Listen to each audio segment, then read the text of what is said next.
Hi guys, welcome to my channel, Chantilly's Kitchen Hop, and I'm your host, CHANTILLY'S. And my channel is dedicated to gluten-free, vegan, lifestyle recipes, sharing with you guys while we rock out in the kitchen. And today I have a great recipe for St. Patty's Day. We're going to be making a classic Irish soda bread. So yummy, so simple. It's under 10 ingredients, should only take you 10 minutes to make, not including baking time. So if you guys would like to learn how to make this, make sure you stick around. And if you like what I'm doing, hit that like button and subscribe. See you in a sec, guys. Bye.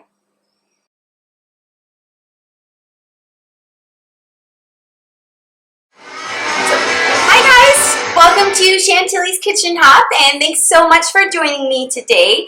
And since St. Patrick's Day is just around the corner, I thought we would do a really awesome quick bread. So we're going to do a classic Irish soda bread today, which is actually super easy. It's very minimal ingredients. There's no yeast. There's actually no oil, no sugar, because we are doing a classic. If you notice, the American version of the Irish soda bread is usually very sweet. It'll have cranberries in it, orange, a lot of different flavors, but the classic is actually just a savory, a really simple Irish soda bread. And then one of the main ingredients is actually baking soda, because that's how we get our leavening, and that's actually how the bread gets its fluffiness in this one. So let's go ahead and get started, guys. I think you're gonna like this one. So for starters, because we know I seem to usually forget this one, let's go ahead, preheat our oven to 425, and I actually already have mine going because I'm gonna get this bacon as soon as we're done today. And then we're going to just get a small mixing bowl, and you want to do 1 cup of your vegan milk of choice. So I used almond milk today, cashew milk, soy milk, oat milk. I mean, there's so many now. So whichever one you prefer, we're just going to do a cup of that. And we're pretty much actually making our own buttermilk, because traditional, I forgot what this was for a second. Traditional Irish soda bread is actually made with buttermilk, but since there isn't a vegan buttermilk yet, we just pretty much make our own. So to the 1 cup of milk, we're going to add 4 teaspoons of apple cider vinegar. And if you don't have apple cider vinegar around your house, you can actually even use white vinegar. You can use, white wine vinegar, red wine vinegar, or a sherry wine vinegar, but do not use balsamic or just plain white vinegar. They're going to be way too potent. So on that note, just get this whisked up a sec, and then we're just going to set this aside to kind of let it curdle, so we're getting our buttermilk. And then next, go ahead and get a medium to larger size mixing bowl, because we're going to be doing 3 cups of gluten-free all-purpose flour. And today I used just the Bob's Red Mill, just the regular all-purpose flour. They also have the 1-to-1, but if you did use that one, you wouldn't use as much xanthum gum. So I like this one because I like adding all my own stuff. So that's why I tend towards that one.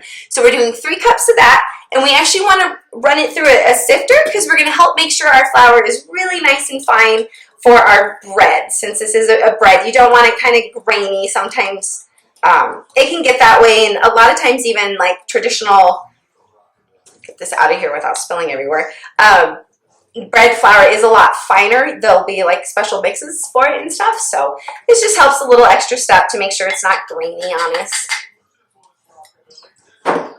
You could probably skip this, but I wouldn't recommend it. If you have one, just go ahead and use it. You can even use a colander. I used to do that before I actually had a sifter. Just put it in there and tap the side repeatedly.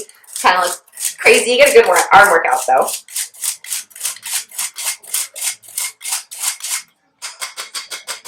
Okay. Let's get that. Oh, there. So we got that nice and sifted. So kind of give you guys a peek. You can tell it is a lot finer than what it looks like when you first spoon it out into your thing. So it does help a lot. So let's do that. And then next, we're going to do 1 teaspoon of baking powder. So let's go ahead and get that. So 1 teaspoon of that. And then we're going to do a teaspoon of baking soda. If I can get it out of the box. I bent the box weird, so I'm going to have a hard time with that one the rest of the time. I was a little too excited opening it the other day. Let's see, and then we're going to do 2 teaspoons of xanthan gum, gar gum, or I actually have the not xanthum, not gargum, so this works just as fine too. It's just an extra binding.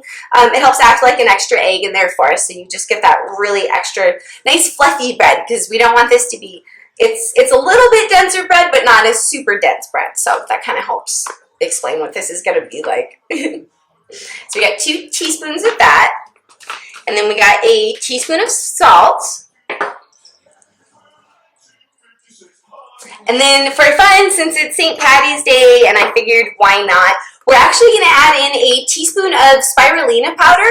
And this is actually a superfood too, so this helps the bread actually be a lot healthier. It adds a lot of protein and iron to it. So it does help make this not a guilt treat. So nobody has to know that it's even healthier for them than they think it is, because this is a no oil bread like I said, so that's, I really like too. But the thing with no oil breads is they are best the day of. So they're pretty good the next day, but when they come out after about 5-10 minutes, when they're still nice and warm, they're just so yummy and delicious, because they will dry out a little bit as the days go by, because there is no oil in them stuff. So they are only good for about 2-3 days. So that's why this is just a fun one, St. Patty's Day, or another treat if you're having company for breakfast. Or for breakfast, for dinner, or you can have this for breakfast too. I think I got breakfast on the mind because I did pancakes last week. And then this one's optional too. I just really think this helps bring all the flavors together and stuff, but I do add a tablespoon of coconut sugar to mine, but you can definitely leave this out if you want to do no sugar at all. I wouldn't recommend replacing it with maple syrup or anything liquid, just because that will affect the texture of the bread. So if you don't want to do coconut sugar, I'd say just go ahead and forget it. Or you could do a little bit of monk fruit sugar if you want. But like I said, that's just kind of preference. I really just think this helps. It brings out all the flavors, kind of helps bind everything together. So that's just a me preference. I know, like I said, the classic wouldn't have that in it. So technically, I'm not quite sticking with classic.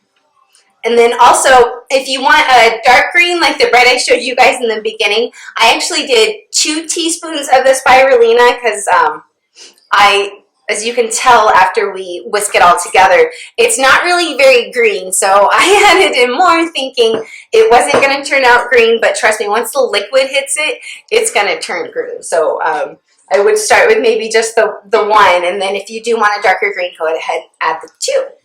So we got all our dry ingredients, get those whisked together, and then just go ahead and give your buttermilk one little last whisk so everything's mixed up good in there. And then we're just going to add this right into our dry ingredients. And then we're just going to give this a nice stir by hand. And then we're only going to stir this until everything's incorporated, because the more you work with a bread dough, the denser it's going to get. So we don't want to work with it any more than we have to, if that makes any sense.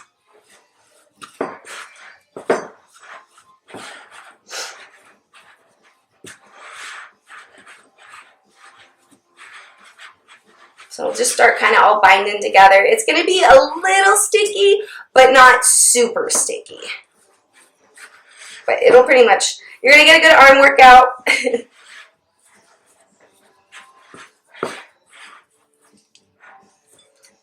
Get that part off the spoon, so you want to make sure you don't want to see any flour chunks is what we're going for right here. So let's make sure we don't have any flour chunks.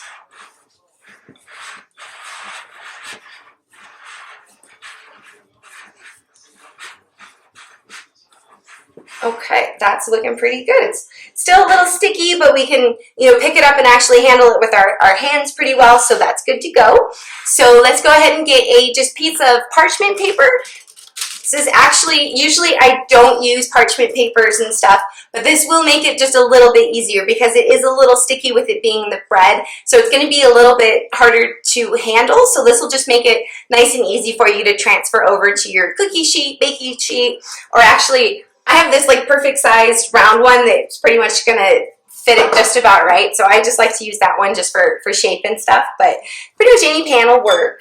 And then I like to do 2 smaller ones, but you can do just 1 big one, but just kind of form a little ball. It's a little sticky, like I said, but not too sticky. And then we're just going to flatten it out just a little bit. You want it to be about 2 inches thick. So it's just going to be, you know, a nice little, like I showed you guys here.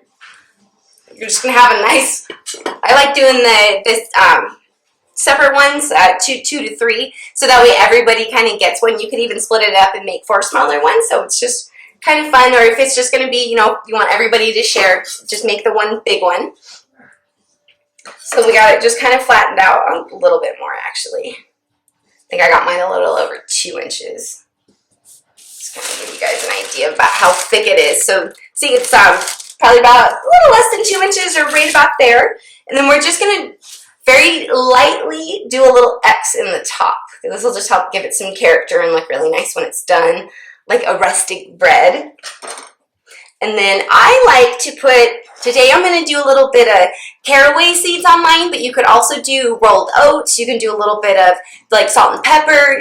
So you can kind of play around if you want anything on top or nothing on top. But I think this just really adds to the presentation. And then the caraway seeds just add a really good flavor, because that's what gives rye bread its flavor. So to me, it just adds just a very classic rustic flavor. And then we're just going to take a little bit of vegan milk, and we're just going to brush it on top, so that way whatever topping of choice will stick, or you can skip that step if you don't want to top it with anything.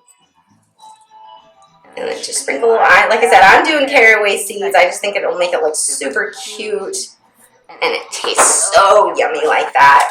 And you guys kind of an idea without the paper in the way. So there's an idea of what it looks like before we put it in. And then I actually, like I said, I just like the brown guy. It seems to work perfect for me. I just pop it in there, and I have another pan for my other one. And then we cook them for about 30 to 35 minutes. You do want to check on them at about 30, depending on size. If you do a bigger one, I'm sure it'll take more than 35 minutes. But like I said, I always do mine a little bit smaller. So about 35 is perfect for mine. But the tops and the bottoms will start to brown a little bit, and it'll start cracking on the top just a little bit. So give you guys an idea. See how it starts cracking. It looks like a really good rustic bread. And then this one I forgot a step with you guys. We were supposed to put a little bit of flour down on the parchment paper, so you might want to do that so yours doesn't stick. So I will remember to do that with my next one. I knew I forgot something. So you would just take a little bit of the flour that I showed you and just sprinkle a little tiny bit on the parchment paper just to help yourself, and if you had to on your hands too, because it was sticky. But so there we go, guys. There is a really, really simple, absolutely delicious Irish soda bread, gluten-free, vegan. I think you guys will love this. It's just a fun treat for St. Patty's Day or for any time, because honestly, I think it took about not even 10 minutes to make, under 10 ingredients, and it bakes for 30 minutes. So you get this popping in while you got the rest of your dinner or lunch going, and you're good to go. So I really hope you guys try this one, and if you do play around with it, please send me a message and let me know. I would love to see what you guys are doing, or even send me a picture so I can share with everybody. And as always, I do still have stickers and magnets available. And also, don't forget to check out my YouTube channel, guys. Chantilly's Kitchen Hop. I load some extra videos and stuff on there weekly, or at least try to. So make sure you get on there, click like, and give me a follow. And then I have a question. Somebody wants to know what I would top it with. So I did caraway seeds, but you could also do rolled oats, would be really good on top to get that really nice rustic looking to it. Some cracked pepper would be really delicious on top, or even just like a little bit of really thick garlic salt would be really nice, or little salt granules. So there's a few ideas for you. I'm sure you guys could come up with some more. I was even thinking about stuffing some sun-dried tomatoes in one of the next ones that I made. I think that might be really, really delicious. So I hope you guys try this one. I hope you love it, and I will see you guys next week. Have a great day. Bye, guys.